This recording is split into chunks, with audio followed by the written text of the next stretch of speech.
Good morning, everybody. Welcome to another episode of Dropping. Episode 600, Tim. There was the balloons, the confetti. Thank you for joining us here. Very exciting. Thanks for the support.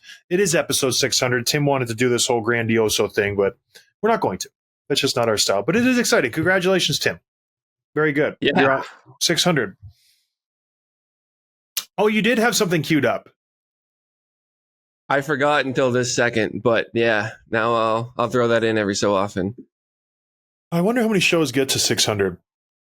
Probably quite a few. Not many. Let's hear for another 600 more. The consistency. Yeah. That's the hardest part. They can call us terrible, but we are consistent. I will say that. We do put out episodes. I don't care how good they are. They're out there, baby. Out there for everybody. They're in the internet. But thank you for joining us. We appreciate it. We also appreciate Give Bettor. Tim, I came so close the other day. Random basketball game. Don't even follow basketball. Clippers, Oklahoma City. I 4 out of 5. Oh, some random dude. I had no idea who he was who played for Oklahoma. I just randomly swiped up. I'm like, he's going to get more than 8.5 points. He had 3. Oh, like, damn it. So close, but I nailed every other one. So I'm running out of chances here. So I got to get on my horse. I got my Super Bowl picks, but all this aside, everybody listening, please go to Give Bettor. It's a fantastic company. It's very responsible sports betting. Make your picks now. It's an easy, super simple way just to have some fun, win some money. $100 could be in your pocket if you nail 5 picks. You just heard me. I almost hit 4, and I don't even follow basketball. So go check it out. It's a great company. Go to givebettor.app/DTG. We love it. You can love it too. It's a lot of fun. It's neat to just go through and you learn a little bit every time you do it. So I know that guy, and now I despise him because he didn't score 8.5 points. And so which I could have been $100 richer. Which guy do you know? Oh, Otis Warren for the OKC. Okay. That's not his name, but it's a basketball player who plays for Oklahoma City, who's a bench player. And the beautiful thing about this, Tim, I will do it live on air. I can go back into my Give Bettor app. I can go to my previous picks, so I can go, okay, so I have my Super Bowl picks. It was Herbert Jones. That's who it was. I took the over. He got 3 points. Every other pick I nailed, but this guy just, for some reason, did not want to score 9.5 points. So, it was Jordan Hawkins. And now Two guys I have no idea who they were, and they just really didn't do me good. So, have you come close yet, Tim? I've hit 4 out of 5. Last night I didn't do too well, though. I bet on that Avalanche Carolina game, and Carolina won, and Nate Joss had a hat trick, and no, I didn't hit on that one. But it's Super Bowl tough. is on Sunday. I've got my picks lined up for that, which is the last day you can do this free to win $100. They're gonna launch the official app shortly after that. So give it a chance, download it, and see if you can win $100 on the game on Sunday. It's a lot of, then you just, get out if you want to, but go and check it out. It's very fun. Go to givebettor.app/DTG. Lets them know that we sent you, and then we get a little pat on the back, and you win some free money, courtesy of Dropping the Gloves and Tim. So, I don't know. Check it out. You know what, Tim? I had an out-of-body experience yesterday. Last night, I was driving home from my dance class with my daughter. We were learning the swing, we did the box step, we did the foxtrot, and then I look at my phone, I'm like, who is calling me? It was ringing in my pocket. I picked it up. Marty McSorley was calling me. Isn't that bizarre? Like, this guy is, and I tried to, I didn't answer it. What? I was with my daughter, and I did eventually talk to him for a little bit. He's very relentless. He called like 3 times. That's funny. And I was trying to just kind of convey to my daughter, who is 10 years old, Gabriella, how neat this is for me to have a guy who I grew up idolizing, who was Wayne Gretzky's bodyguard for his whole career. So a guy like me who fought and played that position, like Marty McSorley was the epitome of that job. You get to ride shotgun with Wayne Gretzky, win multiple Stanley Cups, play with very good players, and then he gets treated like gold. Goes to Edmonton, goes to L.A. with Wayner. So it was just cool. I talked to him for a little bit. One of the sweetest guys I've ever met in my whole life. On the ice, an absolute just maniac. We've seen the videos. We saw what he did to Brashear, like an absolute maniac. Off the ice, Tim, sweetest guy. He's like, "Hey, John, how's the family? How you doing? You know, what's going on? Everything, just checking in." I'm like, Marty, this is like so bizarre that Marty McSorley is calling me. It's very strange. Very nice guy. I love it. He just wanted and to say today, hello. Yeah, just wanted to say hello. And then today I get a call from the Detroit Red Wings alumni. They want me to play a game, and I would be on the Rangers alumni. They're doing it this year down in Detroit. And they're like, "We'd love it if you came and played for the Rangers alum." And I'm like, "Well, I don't know." And I'm like, "Who's playing?" Like, all the top guys are playing. And we know you're in Michigan.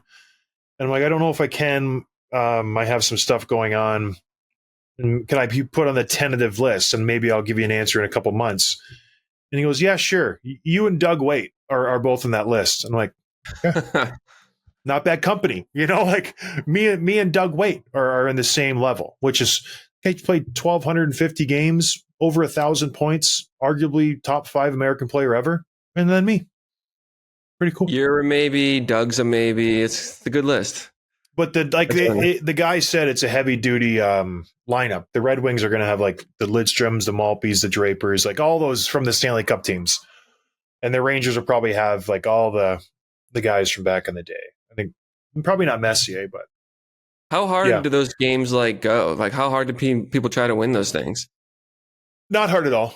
No, not hard whatsoever. I've never done a team versus another team. I've done like alumni versus random guys who pay money to play against you, or like the firefighters, right. I've done plenty of those, but I've never done one where you're like, okay, it's Rangers versus Red Wings. I imagine you don't want to lose. You don't want to be embarrassed. I'm going to try to sneak down, but we'll see how it goes. I don't know if I've released this yet. Maybe this might be breaking news. My wife is pregnant again, so that's why we can't go down, and she's very hesitant about going down. So she is expecting around the time of the game. So it's exciting for us. Obviously, number 8, the game is, I think, end of April, beginning of May, and she's not due until July, but it's still, you start to slow down. 7 kids, it's a lot for her to handle. And so we'll see how it goes. But yeah, we're prego. Tim knew. Tim's known for a while. Tim was the first one I told.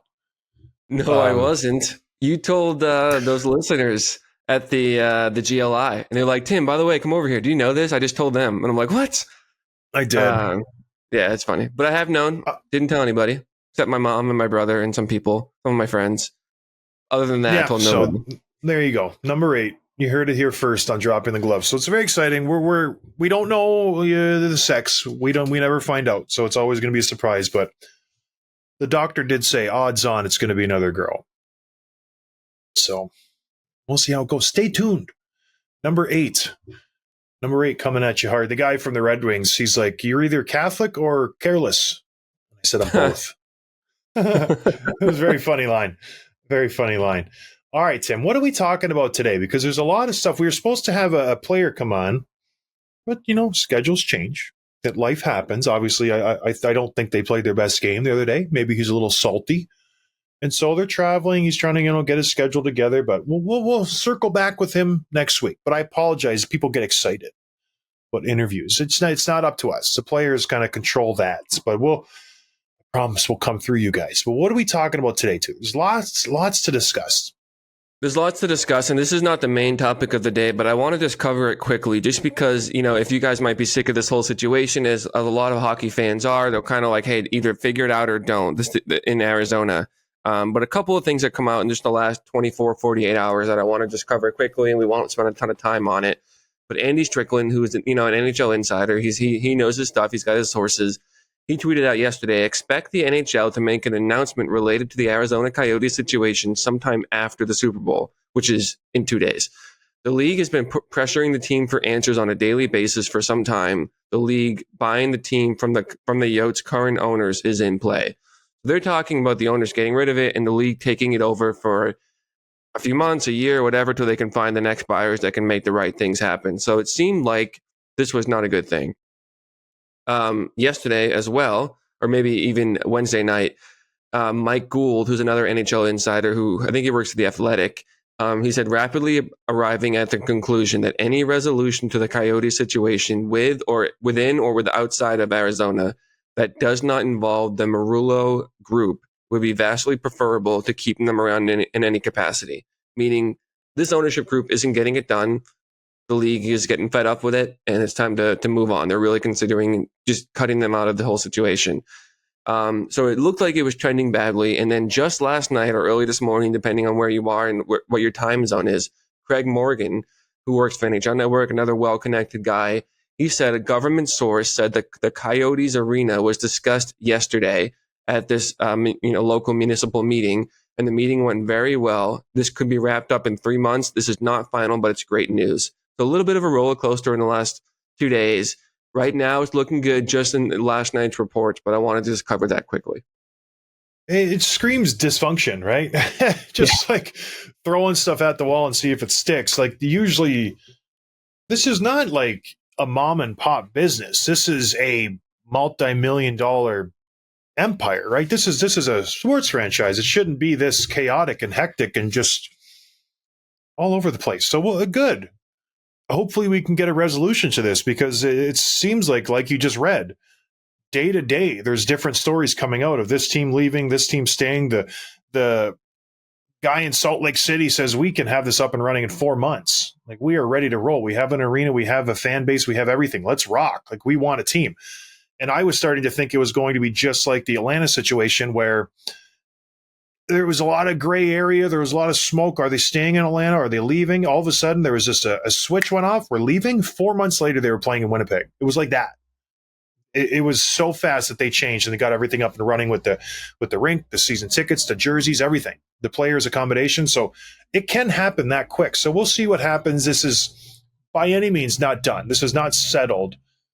But if you're an Arizona Coyotes fan, like I always have been, this is great news to keep the team in the area. A 100-acre complex, fantastic. This is going to be a hit. They're going to knock it out of the park, don't you think, Tim? If they can get this built, the fans will come, the players will be happy. Multiple Stanley Cups in the future for the Arizona Coyotes. Multiple. You say that ironically, but I do like the direction that this roster is going, but they've got to figure their stuff out first. And because obviously you need to have money coming in, and you need to do that. In order to do that, you need to have an arena, and they don't have that right now. But it's remarkable. It's remarkable. You say that you like where the roster's at. I do too. I do. They're constructed very well. They've got some talented players. How haven't they ever had the number one pick? Isn't it bonkers to think about all the years of futility and struggle and rebuilding and this and that? They've never had a superstar on their roster, have they? Shane Doan, lunch pail type guy. Kachuk, was he a superstar at that point? That was Tim. Let's stay in the last 20 years, 25 years. You know what I mean? Let's yeah. Like, they had OEL, Oliver Ekman-Larsson. He was close. But other than that, like, Clayton Keller's great. What? Phil Kessel? Pronger, Hossa, Tim Thomas. True. Datsuk. Yeah. Right. So they have had those players. Dave Bolland, they've had Stanley Cup champions. But I'm just saying, like, Chychrun maybe scratches it just a little bit, and they gassed him. But they haven't had that one impact player who was just a game changer. And there's been guys drafted over the last 10, 15, 20 years who check that box. And I don't know if that's scouting. I don't know if that's just bad luck in the lottery or what it may be, but they haven't seemed to get that guy, like get Austin Matthews. Imagine if he was there from Arizona, playing in Arizona. Would have been. But some teams just don't get it. They just don't. They never do. Arizona seems like that team, but every other team in the league seems to have that superstar, right? Like, we can go down and tick off. Every team has like that guy who was a superstar. Like LA had Kopitar, Anaheim had Getzlaf Perry, San Jose had Jumbo and Marlowe, Dallas has Ben and Sagan, and every team has those guys. Arizona never really had. Anything to make of that? I don't No, know. and it's interesting that, like, we talked about the reason that they're there, that they've been there, that there's even a discussion is because Bettman sort of insists on it. But you would think, like uh, the rumors of him raking the draft or whatever, like, don't you think if he would have, you know, influenced them getting a first overall pick at some Yeah, point in the last 10, 15 years? Yeah, I don't know. I don't know what to make of that. and not giving it to Edmonton, who's had a bounty of first overall picks, in Chicago, who's going to get it this year, and Right. they're going to get Celebrini, Bedard and Celebrini for the next 15 years. Oof. It's going to be fun. And who's going to be calling the games? This guy right here. I'm just going to hitch my cart to those guys. Take me to the top, fellas. All right. Speaking of, player movements and drafts and this and that, there's been some rumors swirling around, Tim. Teams are finally starting to figure out where they sit after the All-Star break. You have a good gauge on your team. Are you a contender? Are you a pretender? Are you a buyer? Are you a seller? What are your needs? What are your wants? What's happening, Tim, around the league? What are people saying? I love this time of year because there's just Love rumors it. breaking daily, and it seems like this activity is happening, more early and more often than it was last year in the last couple of years. Because we're still about 4 weeks out from the deadline, but there's just stuff breaking just all over the place. So the top one here is from Pierre LeBrun, who's talking about the Oilers. They really want to add something to their top six, and they're specifically looking for a winger on Draisaitl's line, which is the second line. We talked last week about some of the names like Gensel and even Eberle, who would be a return player to this team. Both those names would be exciting. Another one that's new would be Tarasenko, who he actually changed his agent again. Did you see this? Second time in like 8 months he's done it. Yeah. Yeah, which is crazy. Maybe someone else is the problem besides the agent. But regardless, Tarasenko is obviously in Ottawa. He has a full no trade, but the belief is that Edmonton would be one of the teams that he would waive that for. And if you put him in, however you want to mix the lines, whether it's Draisaitl or McDavid, you put him on that power play, he suddenly becomes a very valuable and dangerous asset. So that would be a lot of fun. That'd be a heck of a lot of fun. I think obviously the one they would want would be Gensel, but his asking price from Pittsburgh will be astronomical. If he does hit the market, and Pittsburgh can't come to a deal with him and his agent, which was my previous agent, Ben Hankinson, best in the business, he's got to be multiple first rounders, you would think. Like this guy, it's a stud. But yeah, Vladimir Tarasenko, I think, is right there. He obviously didn't work out so well in Ottawa when he went there. So what is his value? Where do you think what do you think Edmonton can get him for? And is he an upgrade for the Edmonton Oilers playing with Draisaitl? Because right now they've been trying different lineup combinations. Sometimes they put him up with McDavid on the wing. Sometimes they bounce him around. He's been mostly on the second line with Kane, and they have Corey Perry now there. Is that an upgrade? Tarasenko over Perry? A substantial one? I don't know how substantial it depends because a lot of it has to do with chemistry too. And don't forget that like adding depth and adding another piece, whether or not it's an upgrade, is only going to help you. So say that he lands on the third line when all's said and done. He still makes the third line a lot better. He's still going to make your power play better. He's still going to be a piece that's worth moving up if someone in the top six gets hurt. And he might end up in the top six anyway. So I think it is a good move for them. Like you said, Gensel would probably be the top of the list, but he's going to be expensive, not only from a trade asset, what you'd have to give up to get him, but his cap hit as well. So they'll have to figure that out. I don't know. I look at this lineup and I'm like, I don't know what they do to make this work with the cap situation, but these names keep getting linked to this team, so there must be a way to do it. Just someone smarter than me can figure that out. Well, you get Ottawa to eat some cap, right? And so his money against the cap's only going to be around $2 million if he gets traded. He makes $5 million, so then you just send someone down. Like, see you later, Connor Brown, or whether it's I don't know. They'll have a deep team if they get him. I don't think their issue is forwards right now. So it's interesting that they're kicking the tires on Vladimir Tarasenko, but hey, more depth is better than nothing, right? So good for him. What else are we talking about, Tim? Friend of the show, Rasmus Ristolainen, has finally kind of had a resurgence in his career, which I'm happy for. He's playing very well in Philadelphia. He's playing very well for Torts, and he is reportedly available in the trade market. He's a player that teams are calling about and asking for.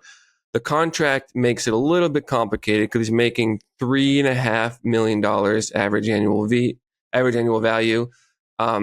Philadelphia is willing to retain, but obviously going to come at a cost. So there's a few pieces, and typically what tends to happen is like no one's going to move on Ristolainen until they figure out what Hanifin's going to do. Or at least they're going to try not to, because the bigger pieces go first, and then they figure out their second and third and fourth backup plans. So Hanifin is, he's the premier defenseman on the market. Where he goes is going to impact everything else. But that's not to say that Risto couldn't get traded before that if they get sick of, waiting or the asking price is too high. But I think probably that'll be the first domino to fall. But it would be interesting to see, I'd love to see him on a contender and play for. Has he even ever played in the playoffs? No. I don't think he has. You know what I mean? So it'd be good for him. Well, he played in the AHL, if that's something, with the Rochester Americans, and they lost in 5 games in the first round. But this guy, it's funny. He's built for the playoffs too. He's an absolute moose. The penalties get a little bit lax. The play gets a little more aggressive. He's the perfect guy for the playoffs. He's 6'4". He's very aggressive on the ice. I remember playing with him. I'm like, you got a mean streak, my man. Like he's that guy. So good for him. I hope he goes somewhere. I think, honestly, I know we had Zadorov on the show. I think Zadorov has a higher upside offensively. Risto is just as good as Nikita Zadorov when it comes to just all-around play. The guy's a very good defender. He has somewhat of an offensive upside. He showed that in Buffalo. They had him on the power play. He's decent. I think he's settled into a good 4-5 mode for the Philadelphia Flyers where he kills penalties and he just is a solid all-around D-man. So any team would be lucky to have him. Any team in the NHL. But yeah, what's the asking price? It seems like Danny Briere is trying to get a ton for all his players. Word on the street is Sean Walker, another defenseman who they picked up as a throw-in player from L.A. He's asking a first-rounder for that guy. So if he's asking for a first-rounder for Sean Walker, what is the asking price for Rasmus Ristolainen? It has to be through the roof. So I don't know. I don't know what's going to happen in Philadelphia right now, but they have a lot of good defensemen. There's obviously not a need there. They got York and Sealer and Walker, and they got Jamie Drysdale. So, yeah, interesting. Good for Risto. But gosh, is he the best guy out there? Yeah, I think Hanifin still has him beat. But good. What else is going on, Tim? Well, just the asking price for almost all of these players is really high. You mentioned Sean Walker. Nic Dowd from the Capitals is reportedly available per Frank, and he's going to be chasing a first-round pick. That's what the asking price is for him, which is a lot. I like Nic Dowd as a player. He's a useful player. He can do a lot of things, but it's going to be a very expensive trade deadline for teams that are looking to add next month. Well, you have to. I think the Tampa Bay Lightning really ruined everybody the last few years when they went out and were just throwing first rounders around. With the Gaudreau trade, with the Coleman trade, with the Hagel trade, it was first rounders for everybody. And I think teams see that and they go, well, if Barclay Gaudreau can have a first rounder, why can't I have one for a Nic Dowd? So I don't know. I think the rubber has to meet the road at some point, and GMs just have to stop giving up that much for those players. But when there's a market, you're going to get that type of return for those types of players. But gosh, it's what I said before, though. I think players or GMs value first rounders a lot more than they should, because if you're getting a first rounder from a team that's a Stanley Cup contender, how many times are those players going to hit? 1 out of every 5 or 6 picks. So maybe Tampa Bay was onto something when they were trading all the first rounders. We'll see. Yeah, and just going back to Philly real quick, the last player that I was reading about is Scott Laughton, who is a center, someone that Philly loves. He wears the A for that team. They're not openly shopping him. They're not trying to move him. But because the center market is so thin and because the asking price for these guys is so high, they're hearing offers. They're like, why would we not? If everyone's getting a first-round pick, multiple picks, why would we not at least explore this? So they are. He's a solid player. He's got 20 points this year in 52 games. He does a lot of things well. I don't think they, like I said, they want to move him, but they're going to be open to it. And if you're on the trade market looking to add a legit like middle six center that can help you do a lot of things, and you're not thrilled about Adam Henrique, then you're willing to pay a little bit more for Scott Laughton. Oh, 100%. I like Scott Laughton. If I'm a GM and he's available, I'm definitely getting him. He does everything. Right now, he's on the third, fourth line center. He kills penalties. You can throw him on the power play. This guy's put up 40 points in the league before, Tim, multiple times. Like, he's a good player. So if he's available, he's signed to a very manageable $3 million contract for the next couple of years. So why not? It sounds like Danny Briere is getting rid of everybody. Nobody's safe on that team. He's lost Carter Hart to the whole Canada thing. He's selling everybody, which is strange because the Flyers are still very much in the Stanley Cup playoff hunts. Like I think they're in a playoff position right now as we speak. So I like that. He has no delusions that his team's going to be in the Stanley Cup finals. He's not like, yeah, they're third place in the Metro. And he's like, yep, come and get what you want. We're open for business, even though we probably will make the playoffs if they started today. I like that. That's refreshing. Most GMs, they get in that position and they go, oh, we have to keep going. We have to push. We've been having a good season. We got to add. No, you don't. You build. You don't mortgage your future and trade your first rounder just because you're having a good year this year. So good for Danny Briere. Me and him, we're very, very similar mindsets. Good, great GM. So if he can get some assets for those guys, sure, heck, get rid of him, especially Risto. I would be giving Risto up before any of the other players we mentioned, Scott Laughton and those guys. No offense to Risto, 2-time friend of the show, but 5.1. He's got 6 points this year. We got to do better than that, Risto. Solid D-man, though. Solid D-man. There's a market for him. So the next team I want to talk about are the L.A.Kings, and I've been reading a lot about them, and I'm working myself up about this. You're I'm very excited, Tim? Yeah, I am. So the Kings recalled Alex Turcotte and Brant Clark, who we talked about the other day, up from the AHL. They both played like 6 and 3 games respectively, so they played a little bit of NHL games this year, but they haven't really been on the roster. They called them up. And on top of that, Viktor Arvidsson is coming back from injury. He was hurt before the season started, has not played yet this year. He practiced yesterday or the day before with a red jersey, no contact, so he's not back yet, but he's expected to join the team on the road this coming week and will hopefully, return at some point during that road trip, if not, by the end of the month. So it's looking good for him to return. Those are 3 great players that they're adding to their lineup. And I'm getting excited about this. And Arvidsson, don't forget, he was a 60, 65-point player for multiple seasons since he was traded from the Predators. So he's a good player, and he's not going to be a first line starter or anything like that. But he's going to be in your middle six. He's going to be probably on the second power play. He's a good player, and he takes a lot of pressure off the top guys because he's a good depth scoring winger. And then the 2 young kids, so much talent, so much energy, so much youthfulness. I'm talking myself into this. I have a good feeling about this. All of this combined with a coaching change, they get rid of McClellan, they bring in, and maybe I'm buying too much into the headlines, but the stuff I read from Rob Blake, the stuff I read about, they had their first practice, I want to say yesterday, Drew Doughty's the best practice we've had in a long time. The energy was unbelievable. And maybe he would have said that regardless of how it went, but I'm buying it anyway. And so my prediction is that the Kings they're my team in the second half. They're going to go on a run. They're going to remind everyone that they are one of the premier teams in the West. And I'm all in. I'm buying in on this team. I like your passion. I like it. I think what we're seeing LA do now is they've obviously been struggling. They limped into the All-Star break, and they just said, we're going to give these kids a chance. Both top 10 picks. I think Turcotte was 8, Clark was 5. We have to see what we have here. Quentin Byfield's been up all year. He's been pretty solid for the most part. What do we have? What do we have in the cupboards here? Obviously, the guys who have been in the lineup aren't working, so let's get these kids up. Turcotte hasn't been lighting it up with the Ontario Reign. Not nearly what we thought he was going to be, and Brant Clark has been solid, point per game guy. So I don't know. I don't expect them to take off because you're calling up 2 rookies. I disagree with you. I think they'll make the playoffs. I think they'll be there, a wild card position. I don't think they're better than the Canucks, the Knights, or the Oilers. Those are 3 solid teams you're going to have to leapfrog to get into the Pacific top 3.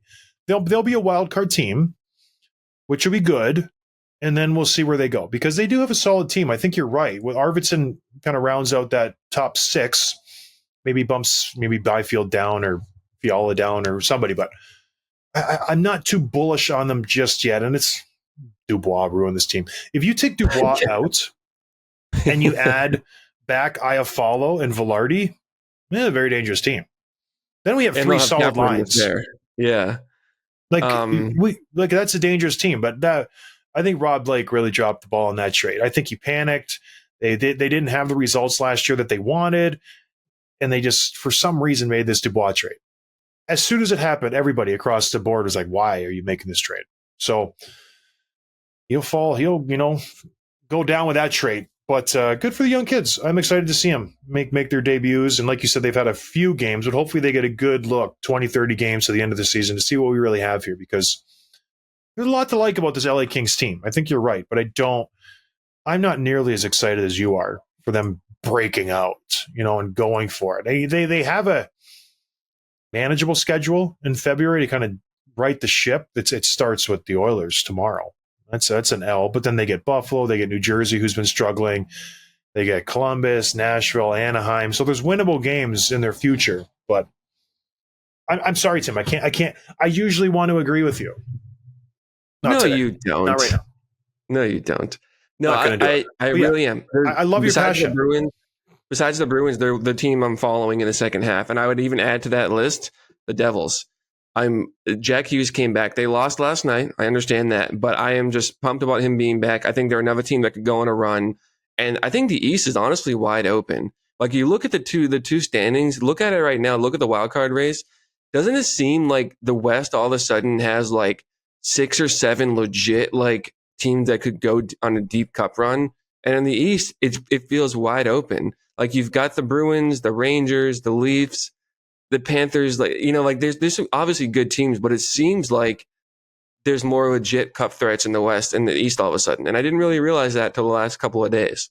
I do have that feeling as well, but it'll sort itself out, Tim. It always does. The cream always rises to the top. That's how it works. You don't make milk. Is that what it comes from? Butter? Yogurt? I don't know. You're losing me. Probably butter. Well, because it's a saying. It has to come from somewhere. The cream rises to the top. Probably butter. You don't make butter. What else we talking about? You don't make butter. I don't. You're right. I buy it from Costco. All right, let's do some quick hits here. Yeah, for a limited time, our listeners can get 25% off and 0 delivery fees on their first order of $15 or more with DoorDash. Download the app, use promo code NATION25, all caps. Offer valid in Canada, subject to change. Terms may apply. The Lightning, poor guy, Sergachev last night. The injury, so bad. I saw people talking about like how gruesome the video was, and I watched it for a second. And as soon as he started the twist, I turned it off. I'm like, I can't. That stuff freaks me out. So he's dead. I mean, he's dead. He's down. He's sad. He's down. He's sad. He was obviously emotional on the ice. He posted on Instagram about just, the universe sucks, and I came back to work so hard, and this is what happens. No timetable. He had the surgery to stabilize the fractures, tibia and fibula both. Sucks. Too bad for him, and obviously that hurts for the Lightning as well. That's a huge break for the Lightning. They were rolling, playing good hockey, but they were playing good without him. So we'll see what happens. They'll be in there, Tim. They're always in the mix till the end of it. Yeah. The next one here, Matthew Poitras, the rookie sensation, if you want to call him that, for the Bruins, is out 4 to 5 months. We're not going to. We'll just call him rookie. The rookie superstar, the stud. Actually, no, he came down to earth, but the future of hockey. Came out he's out 4 to 5 months after receiving right shoulder surgery. So his season's done. I don't think this will have a big impact on the Bruins as approaching the deadline or anything like that. Maybe you go out and get a depth center, but they've got that even down in Providence. They have some really good centers, some fourth line guys like Johnny Beecher and Merkulov. So probably not a huge impact. Although the Bruins, we talked about it before the show, big win over the Canucks last night. Statement win. Much fun. Yeah, especially you mentioned the Bruins coming off a loss in Calgary, kind of licking their wounds. That they were going to be geared up for it. And it's funny who's stepping up for them. It's not the top guys. It's not the Pastas and the Marchand. It's the secondary guys who are playing really well for them. So that's got to be encouraging for the Boston Bruins. You must love it. You must be drooling watching that game.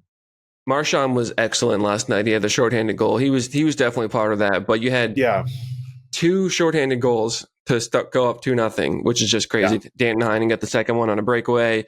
You had a fluke goal that I want to say Pastrnak got the credit for, with the puck went like way over the goalie's shoulder, and then you scored again later in the game. So really just a great game for them, and Vancouver had no answer. So the Boston, we're still big brother to this group. And then finally here, speaking of the Canucks, word in the street, TBD, to be confirmed, that they're poking around on UFA Phil Kessel. And Tocchet even said, I think Phil's still got something left in the tank. I think he's still something to contribute. So that could be a lot of fun. I hope they sign him. I hope someone does. But Vancouver would be especially fun for Phil.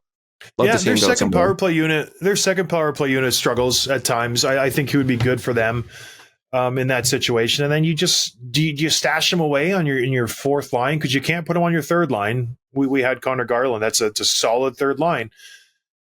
That's the thing with Phil. He's not good enough to be in the top two lines. Third line is typically your checking line. They're going to hound the other team's first line. The fourth line is typically your energy line. Where does he fit nowadays in a lineup? It's hard to slot him in. Is he a depth guy if someone on the top two lines gets hurt, and then you just hope he can, put the afterburners on for a couple games? That's the issue with Phil. He's still got a shot. I imagine that's still there. It's the speed, it's the pace of play, keeping up with everybody. That's the hard part for a guy of his age. And we saw it with other players around the league trying to keep up, the Parisis, the Joe Thorntons, the Patty Marlows, these types of players. And it's like, if you don't have anything else to bring, it's hard to stay in the league. So he's not a fourth line guy. So I as much as I would love to see it, just like everybody else, I don't know. Am I wrong here?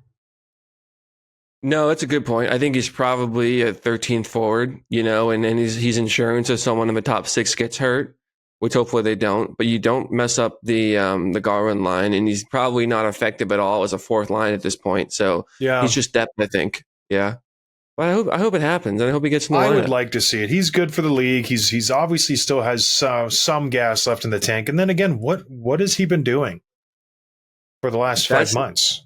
That's what I was just thinking, because he didn't want to work out when he was in the league. So what is he even doing now? You think he's doing two-a-days and bagging himself on the ice and doing down and backs and suicides and this and that? I don't think so. I think he's been working out, but probably not to the the extent that you usually would if you're in the show. So what Phil are you going to get? Like I would like to see his weight right now. It's probably not his lightest, but who knows? I'm not going to speculate. I get in trouble when I speculate. You do. Anything else, John? That's it. Super Bowl Sunday. Going to go to my buddy's house. It should be a good time. What are your plans, Tim? Anything fun going on? You got a house to go to? Some friends to hang around with? I have some buddies I'm going to go see on Sunday. So we'll watch the game. Any update on the dating life you want to share with the viewers? Nothing I want to share with the viewers, but thank you for asking. I'm always curious as how, what's going on in life with Tim. But you're not going to share. That's fine. Maybe another show. All right, everybody. Have a good weekend. Have a good Super Bowl. It's very fun. Go to Give Bettor. Get your Super Bowl picks in before it's too late. Win $100. GiveBettor.app/DTG. Talk to you on Monday. Cheers. Thanks for listening to Dropping the Gloves with John Scott, a member of the Nation Network of Podcasts. Subscribe wherever you get your podcasts from to never miss an episode.